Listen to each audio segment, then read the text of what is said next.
আর একটু পরেই ল্যান্ড করবে আমাদের চন্দ্রযান 3। সন্ধে 6টা বেজে 4 মিনিটে ছোবে চাঁদের মাটি। গোটা বিশ্ব এই নিয়ে মত্ত।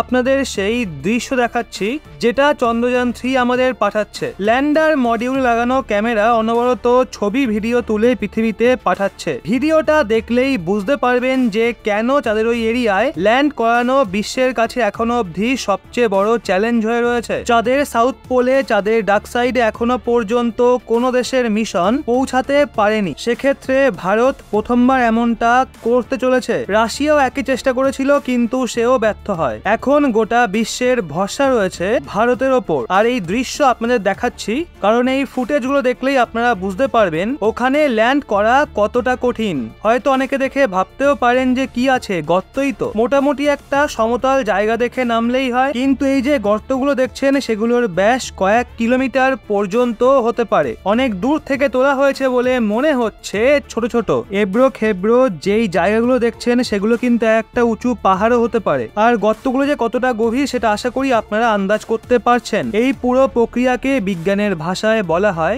পাওয়ার ডিসেন্ট। ল্যান্ডিং প্রসেসে 15 থেকে 17 মিনিট সময় এমন হবে যখন ইসরো আর তার মিশনকে কন্ট্রোল করতে পারবে না, সে নিজে থেকেই সবকিছু করবে। 15 থেকে 17 মিনিট ইসরোর বিজ্ঞানীরা বিক্রম ল্যান্ডারকে না কোনো কমান্ড দিতে পারবে আর না তো বিক্রম ল্যান্ডার নিজের সম্বন্ধে কোনো তথ্য ইসরোর কন্ট্রোল রুম পর্যন্ত পাঠাবে। এই শেষ মুহূর্তেই আমাদের চন্দ্রযান 2 এর সঙ্গে যোগাযোগ বিচ্ছিন্ন হয়েছিল। এর জন্য চিন্তা আরো বেশি হওয়াটাই স্বাভাবিক। এই টাইমটাতে অত বড় ইউনিভার্সে সম্পূর্ণ একা হয়ে পড়বে আমাদের বিক্রম ল্যান্ডার। চন্দ্রপৃষ্ঠে নামার সমস্ত সিদ্ধান্ত তাকে একা একাই নিতে হবে, তাও আবার কয়েক সেকেন্ডের মধ্যে। চন্দ্রপৃষ্ঠের কন্ডিশন দেখে তাকে তৎক্ষণাৎ সিদ্ধান্ত নিতে হবে যে তার সেখানে নামা উচিত নাকি না। যদি না নামা যায় তাহলে তাকে কিছুক্ষণের মধ্যেই অন্য জায়গা খুঁজে বার করতে হবে নামার জন্য। চাঁদের ওই এরিয়াটা দেখেই তো ভয় লাগছে, তাও একটু সূর্যের আলো ওখানে এখন পড়ছে। ভাবুন তো একবার, অন্ধকার থাকলে ওখানে নামা কতটা কঠিন।